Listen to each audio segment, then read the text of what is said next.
All right, Arif, well, welcome back to another Medtech Snapshot. So today, I'm really curious to kind of run by you real quick with something that every one of us has dealt with. When you're at a really early stage of a project, you're at the very beginning of the product development life cycle. At the end of the day, you have limited time and limited people. How do you focus your crew between all of the needs that you have going on at that moment in order to get the product, the project over the finish line?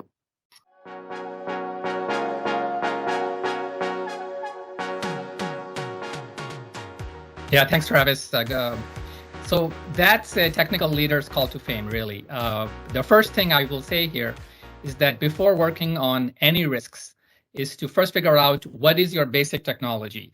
Are you, for example, going to drive there or fly there? And if you're going to be driving, are you going to go all gas or all electric? That's your core technology. And you got to get that figured out first before you think about risks. So in the medtech space, that might be like deciding between balloon expandable or self-expanding stent, or going up the femoral artery or coming down the carotid. That significantly changes what kind of risks you're dealing with. So once you have that sorted out and you have something that kind of works, you can then begin to think about what are my risks.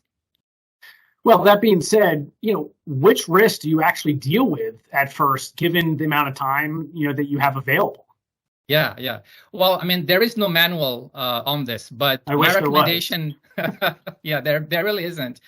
But my recommendation from experience is to quickly identify just the top 2 or 3 risks that could kill or derail the project. Yeah. And make sure in every build and test cycle, you have a way to quantify those risks getting bigger or smaller and be able to track that on paper, on presentations, in communications. So in the meantime, you really have to spend most of your time to create a line of sight to hitting all your design targets by design freeze, because that keeps the team excited, keeps the project alive.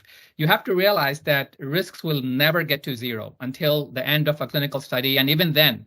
So what you have to do well is capture your risks objectively, communicate them often, and show measurable progress at every stage. Spoken as a true expert, Arif, as always. Thank you for the insights. Thanks, Travis.